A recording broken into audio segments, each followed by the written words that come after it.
Assalamu alaikum everyone, welcome to Tea Talks. Today we're joined by Ammar Raza. How are you, Ammar? I'm doing great. Ammar is the director of a variety of short films and projects, and today we're going to talk about them. Yeah, thank you for having me. No problem. Okay, so where do we start? So Ammar, I would like to know how you came up with this concept, a spiritually contagious plague.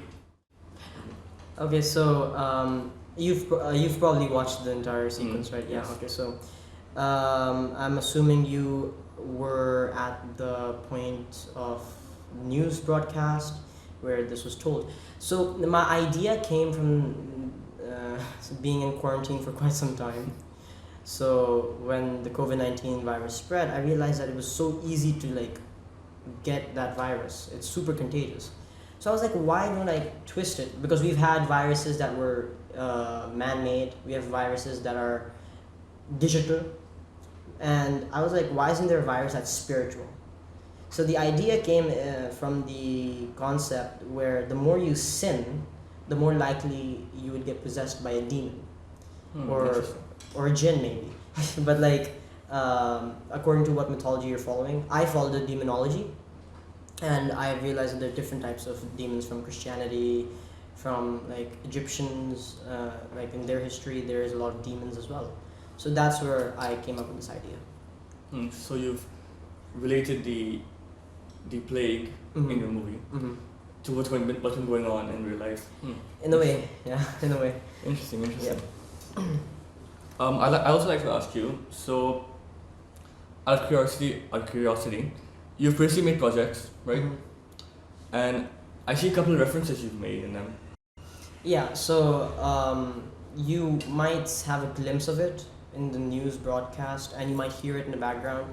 I've previously made a project called Familia, and it was something I wanted to do before I actually made something proper. So I wanted that each project I made would have a connected universe, so it becomes a bigger project. And this universe I've created for my own production company of sorts called Ammar Raza Films. I thought that I want to make a universe inspired by the DC universe. And what happened was that Don Bruno Lorenzo, spoiler alert, was killed in the previous film. And this is an exact continuation afterwards. So I'm messing around with genres. I played with a more simple crime thriller type genre, but now I am having a more horror-esque genre, hence the whole connection from the one thing to another. Alright, so every character that we see in a certain movie, if they show up in a different movie, they're going to be the same character, right? It depends, because sometimes I lack actors, so I have to reuse them. But for example, Mike, I was also in my previous film, but I needed a fanatic news guy in one of the broadcasts, so I had to disguise myself.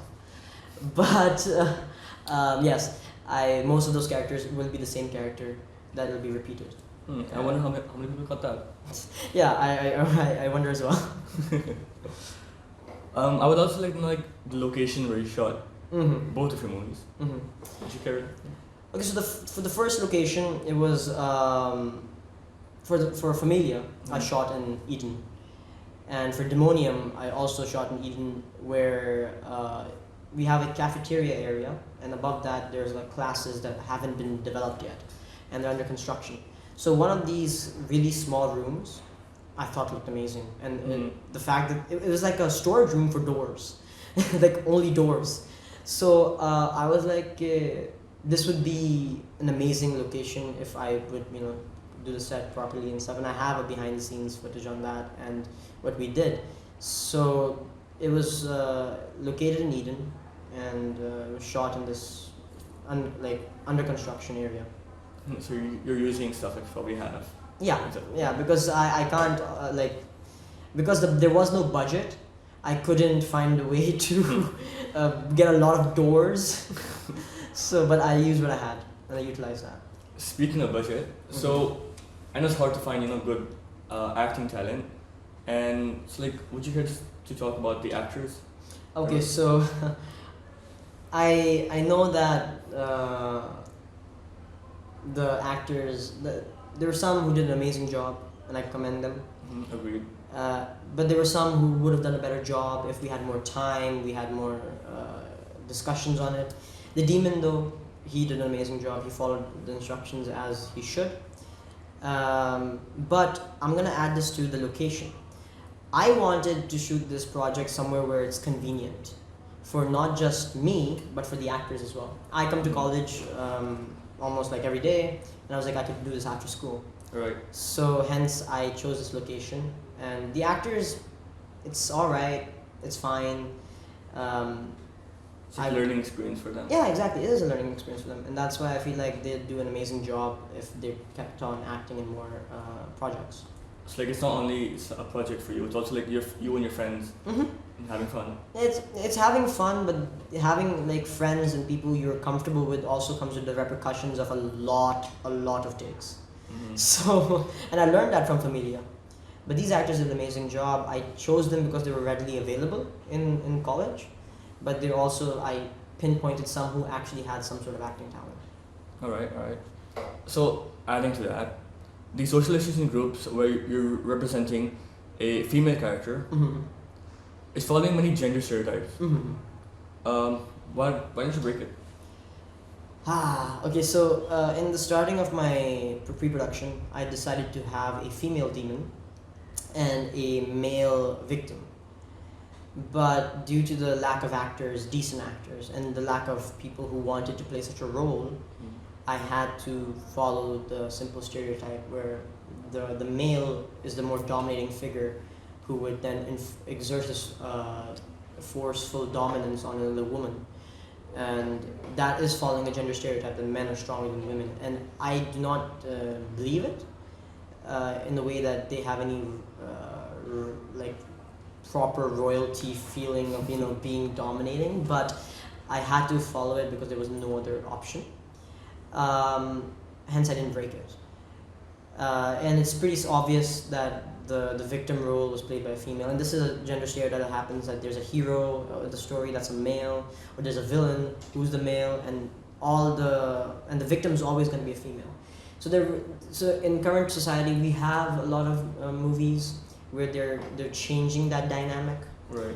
And we have like from the DC universe we have Wonder Woman, and that dynamic is changing, and slowly we are being more gender neutral and more appropriate for the time.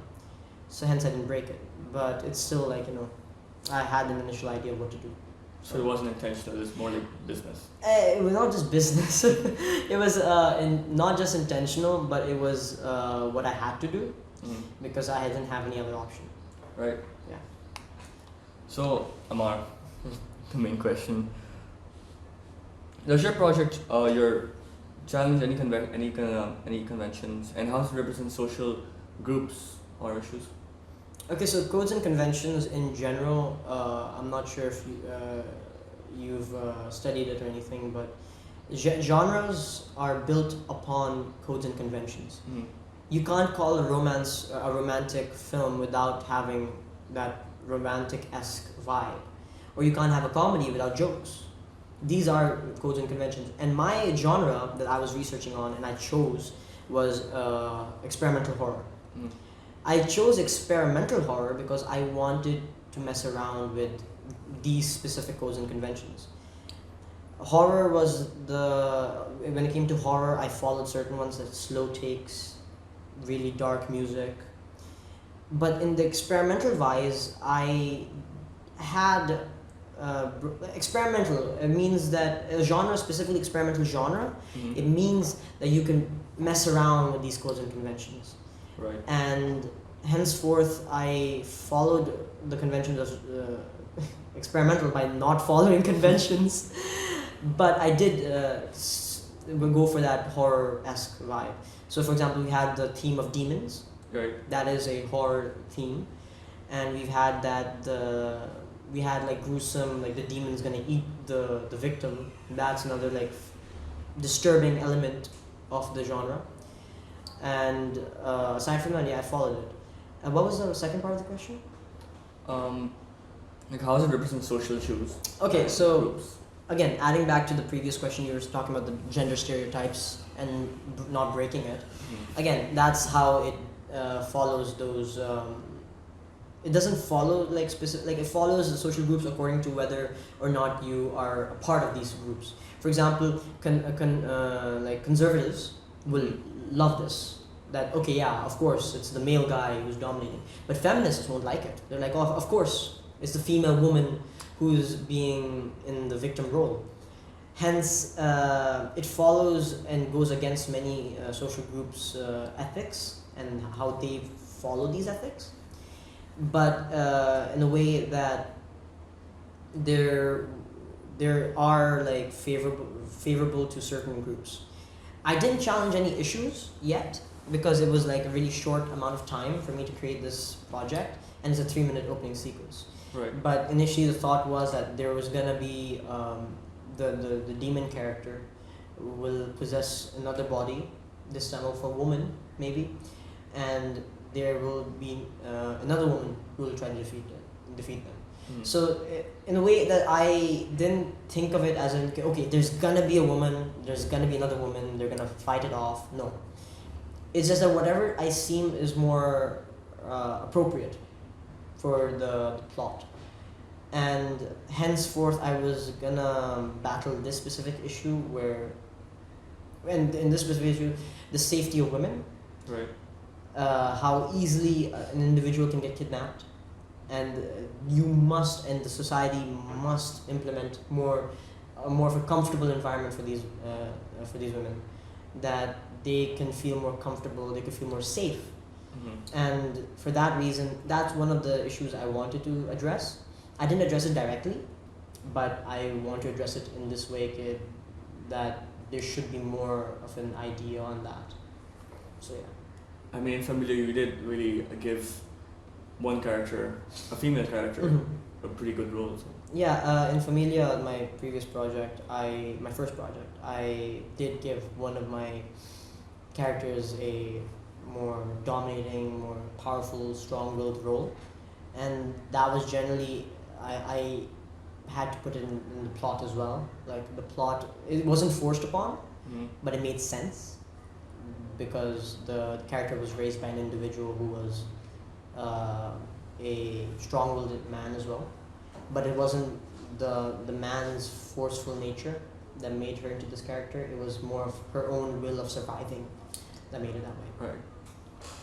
So Ammar, to end it off, how would an individual like me, who has little to no experience in making short films or anything in video, where should he start off and where should we begin with? I mean, this isn't a question just for me, it's for everyone who's watching. So,